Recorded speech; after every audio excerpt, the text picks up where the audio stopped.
Have you ever stopped to think about the difference between just being alive and truly living? I mean, really thought about it? Today, we're diving into this incredible idea that presents two totally different ways to go through life. One is all about length, and the other, well, that one's all about depth. Okay, so get this. The whole concept hinges on this really cool visual. Picture being alive as a horizontal line, a flat road that just goes straight from start to finish. But then there's living, and that's a vertical movement. It's not about moving forward, it's about moving up. It's a climb. It's not about how long the journey is, but how high you can go. All right, let's start with that horizontal path, because honestly, it's the one most of us are on by default. It's that timeline society kind of lays out for us, right, from day one.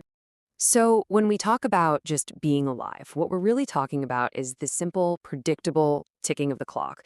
It's this straight line from point A, birth, to point B, death. The days pass, the years go by, and you just keep moving forward. It's steady, it's chronological, and yeah, it's completely flat. The source we're looking at throws out the number 90 years as the potential length of this horizontal life. And that's a long time, right?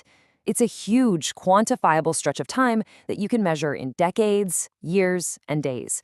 It's the total duration of your existence. And here's where it gets, well, a little uncomfortable.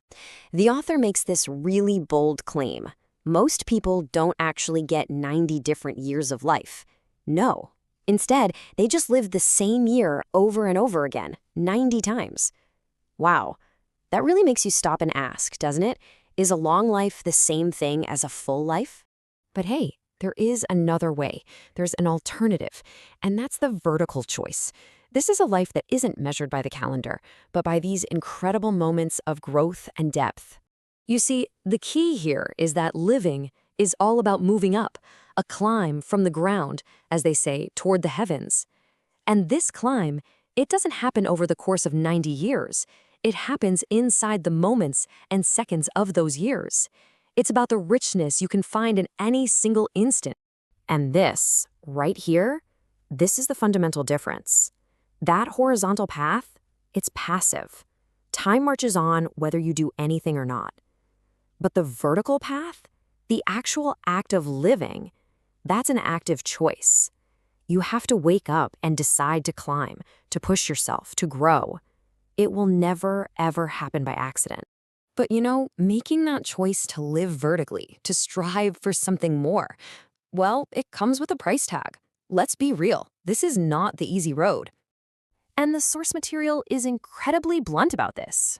It says when you choose to climb, when you break away from that horizontal norm, you're going to face some pushback. Your ambition, your growth, it can make other people feel uncomfortable. So uncomfortable, in fact, that they might even team up against you. But wait. Here's the empowering twist. That resistance, it's not a sign you're doing something wrong. It's actually proof of your own power. Your choice to live a vertical life has a real impact. It's a force so strong that people have to react to it. It means your climb is being noticed. Okay, so if we decide we want to take this path, how do we actually do it? What does it take? Well, the source gives us what it calls the essential condition, the real key to starting this vertical journey. And it all boils down to two beautifully simple but incredibly challenging steps. First, you have to define your final destination. What are you even climbing for? What do the heavens look like for you? And second, once you know where you're going, you have to be willing to pay the price to get there, to accept the struggle, the effort, and yeah, even the opposition. So this brings us to a really big question. It's a challenge, really, and I'm going to ask it to you directly. Where is your final destination? Have you actually sat down and defined what you're striving for? And that leads to the final, ultimate question. Knowing the cost, knowing it's going to be hard, knowing that some people might not like it. How much are you willing to pay? Not just to be alive, but for your living. It's a powerful choice between just moving forward and actually moving up. Something to think about, for sure.